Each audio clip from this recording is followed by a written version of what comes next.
Hello, great people. Welcome back to my YouTube channel. Good morning, good afternoon, good evening, whichever time you're watching this. Welcome back to this channel, the channel on kids welfare, whereby I create the awareness on common illnesses affecting children while growing up. My name is Jamie Naftali. I am a clinical pediatrician by profession. So these things I talk about here is things that we come across every day in our daily practice. So be very, very keen and very careful when we talk about these things. I want to encourage everybody to include everybody into the management of these children while growing up. So the video of today is poisonings at home. So poisoning at home, be very, very keen, watch till the end, because you are going to get surprised and to see what poisonings we are talking about. These are things that we use at home every day on our daily basis at home. So poisonings at home.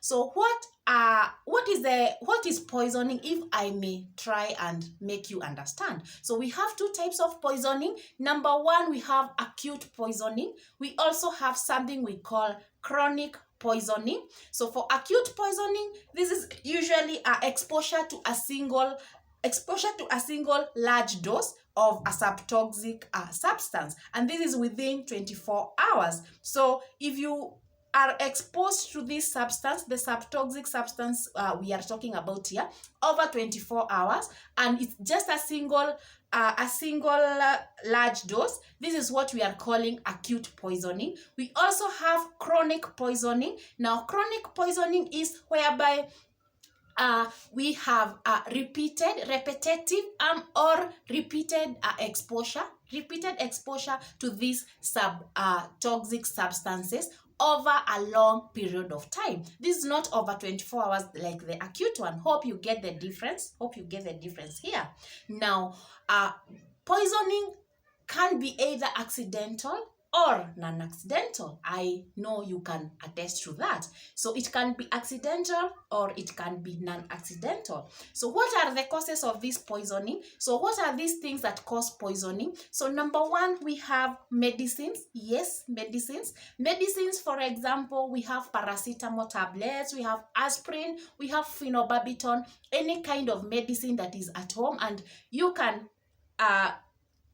I'm sure you know that it is rare for a home to lack these medicines, maybe for the headaches, for all that. So imagine they turn to become poisons if they are badly used, especially by the children. So normally that's why we say you keep out of reach of children so that they cannot be able to get hold of them. So number one causes we are saying are medicines. That's why I said these are things that we use every day. If not well used, now they become poison. Imagine. So we have things like those, and these medicines, these are usually kept in the house for use by the adults. So you bought your paracetamol to be using every time you're having a headache. A child comes, gets it, take 1, 2, 3, 4, 5 tablets of paracetamol, and now this now gives us problem. So number one is medicine, and another cause we have things we call hydrocarbons. Another very, very common example, an example of a hydrocarbon, we have kerosene. Yes, mafuta ya taa. Those who are not able to get mafuta ya taa, these are very common things in the house. So how they become poisonous is because we are saying we should keep them away from children. Other things, we avoid storing this kerosene in bottles that attract children. So most people you find, they store this kerosene in soda bottles. Yeah, very, very dangerous, and the child just gets it and they just drink. So now we have now poisoning. So these are hydrocarbons. Examples we are saying are kerosenes. We also have insecticides, e.g. the organophosphate. I'm sure you have heard of organophosphate poisoning. Examples here we have coffee sprays of malathion. Yes, coffee sprays. You are going to a shamba, you have those insecticides that you want to spray to your plants, to everything. Now you come to the house, you place them into small bottles where these children can reach, and they eventually ingest them. So now we get the poisoning. I said they are common things that we use every day. Other causes of poisoning, we have things like gases from charcoal, yes. Another common one at home. So this is because of production of an oxygen we call carbon monoxide, and carbon monoxide is a very, very toxic gas. Yes, it is very, very poisonous. How do we get it? You use of GCOS. You go cook with GCOS. You don't open the doors, you don't open the windows, then you close yourself and you're there inhaling that. So the carbon monoxide gets into your lungs, and what it does eventually, you have heard of people dying of GCOS. So they close themselves in a room after cooking. They just feel warm, and especially during the cold season, they want to feel warm, the house to be warm. So they leave the GCOS on and they sleep up to without having opened the windows and everything. So they die a very quiet death. Unfortunately, they die a very quiet death because of the carbon monoxide that they have inhaled. So gases from charcoal is another cause of poisoning. Also, we have things like heavy metals. We have heavy metal poisoning, e.g. metals like the lead or the mercury. So those are some of the causes of the poisoning. You've heard it is things that we know we use every day. So what are contributory factors? What contributes into people getting home poisonings at home? So number one, we have socio-economic status. Yes, that is low socio-economic status. The families with low socio-economic status, so they are not able to afford other things like the cooking gas and all that, because of they now go on and use kerosene. So if they are of low socio-economic status, they will end up using the kerosene and all that. So low socio-economic status is number one contributory factor. Now we have education level, yes, and also the age and the quality of the child minders. So if they are not well informed, this is what we call ignorance. They have got no idea, they have got no knowledge on that storing kerosene using those soda bottles is dangerous. They don't know that it is wrong. They just place the medicines at home anywhere they can place. Another contributory factor is housing again. Housing, they go hand in hand with the low socioeconomic status. So for example, if a family has got a small space of the house, so wherever they are keeping these poisons, the medicines, the kerosene is still within, somewhere children can reach because they have got no extra place to keep them. Also, things like the gases, the poisons from the gases, you find that the house is so small, it has got no good ventilation. Yes, so this having the housing again becomes a contributory factor. So those are three contributory factors to poisoning. So what are the incidences? What are the incidences of this poisoning? So they are common in under 5s, yes, the children that are below 5 years. So now this is where our concern is. As a pediatric series here, now the concern is here, because the children that are the people that are going to get affected, where the incidences are high, are the under 5s, the children below 5 years. Now, the peak incidence ranges between the ages of 2 to 3 years. That is when you find even, yes, under 5, but the peak incidences is between 2 to 5 years. These ones, we call them terrible 2s and 3s. Yes, terrible 2s and 3s, because these are discovery age. These babies at 2 years, 3 years, they want to discover everything. They find something in a bottle, they want to drink it. They want to climb on top of a table. They want to do everything, like they do anything. They want to catch fire and have the feeling. It's they really want to know everything. So that is why they are the children that are caught in this poisoning. They get poisoning more compared to any other ages. The 2 to 3 years, we are calling them the terrible 2s and 3s.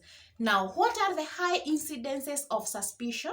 If your parent, what can make you think that this child might have taken poison at home, whichever type of poison, but what can really tell you that? So high incidence of suspicion, consider accidental poisoning if, number one, the sudden onset of illnesses, of unexplained illness in a child that was previously healthy. So all of a sudden the child was playing so well, all of a sudden they are just the sudden onset of unexplained illness. You cannot tell. This child, 5 minutes previously, they were playing so well, they were okay, but all of a sudden they are sick. So that is one thing that you can help you to suspect poisoning. Number 2, it's unexplained drowsiness, stupor, and even coma. So a child just all of a sudden becomes drowsy. They are not able to do anything. They are just drowsy. So again, they are even into coma. This child becomes unconscious. So this is you should suspect poisoning. This you should suspect poisoning. Another high index of suspicion is the presence of diarrhea and vomiting. Yes, after ingestion of food. So this child from nowhere, they just started diarrheaing and vomiting, and it is after, it's after taking certain food, that is when now the diarrhea and vomiting has come. So be very, very careful. Those are the things that we call high index of suspicion. The true things: unexplained illnesses, unexplained drowsiness, sudden onset of drowsiness, vomiting, and also diarrhea.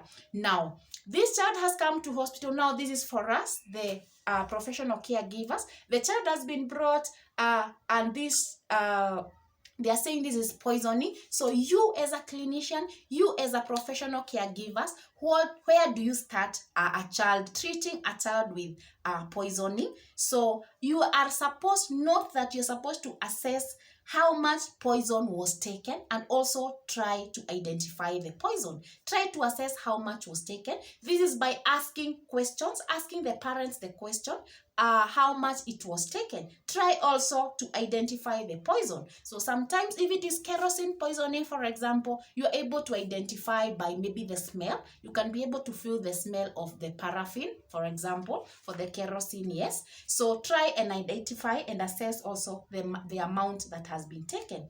Yes, ask for bottles if possible. Maybe they have carried a bottle that had the kerosene, and you're able to ask them up to what level it was, and now you can be able to try and assess how much this poison was taken. Use common utensils to try and quantify the amount. So like the small soda bottle, ask them, is it the kerosene was in a bottle soda? A soda bottle, I mean.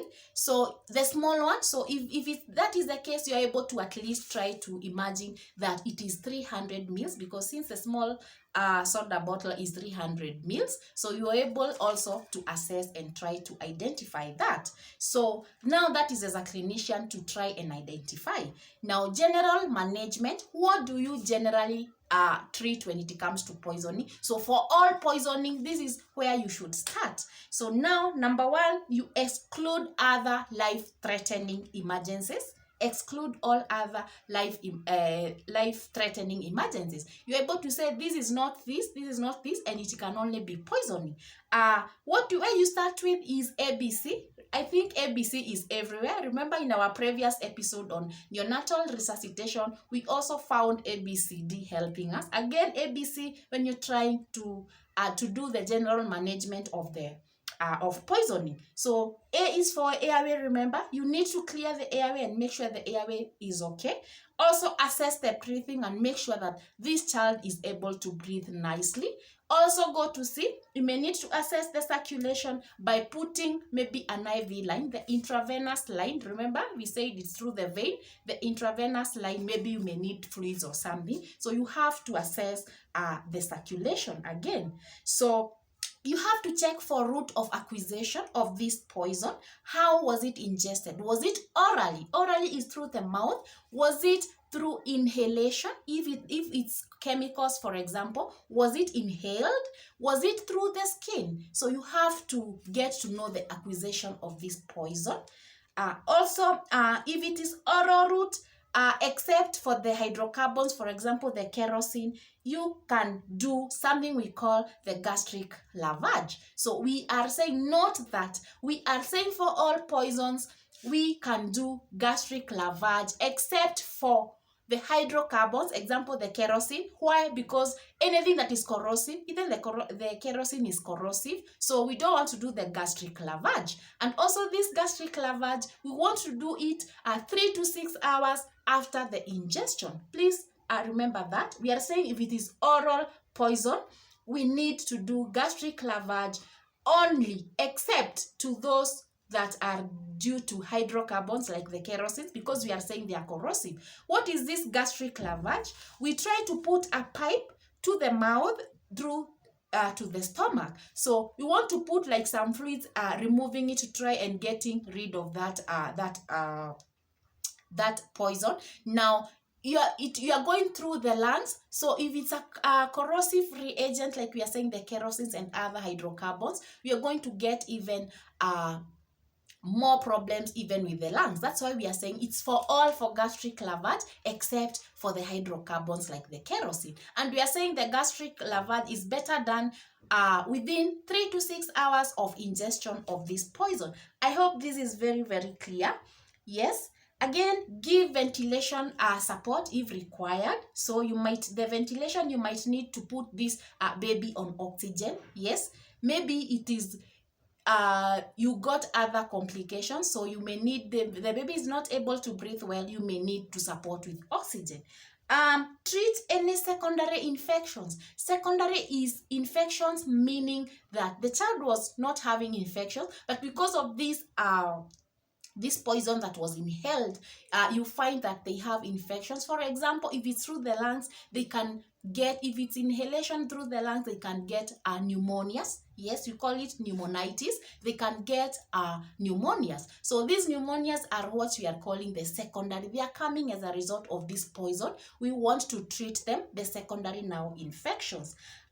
We have things we call activated charcoals. Yes, activated charcoal absorb the poison. It absorbs the poison, again only given within 1 hour of ingestion. Please try to note that, given within 1 hour of ingestion. So we are saying ABCD. We are saying use of gastric lavage except to the hydrocarbons. We are saying the activated charcoal, it absorbs and should be within 1 hour of ingestion. So those are the general management, what we use generally to treat poisoning. Now when you go to specific management, we have things we call the antidotes. The antidotes, this is something that tampers with the poison, like it brings back the signs and symptoms. It does away with that and trying to bring back what should be there. These are the things that we call antidotes, and every poisoning we are going to see has got its own antidote.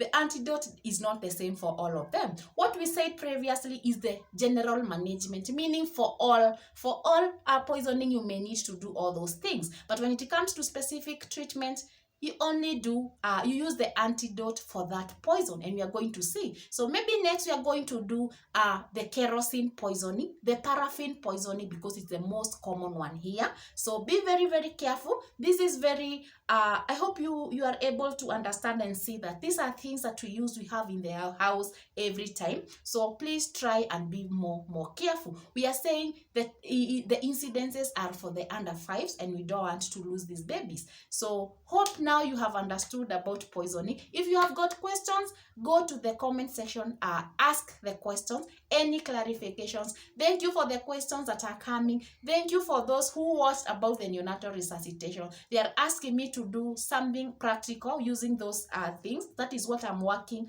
on, only that I've not gotten that, but I'm going to get a session somewhere in between. So thank you so much. Continue subscribing. We are a road to 5K subscribers. Guys, I know it is possible. Please let it be possible. It's only by you that can make this possible. So thank you so much. Until next time.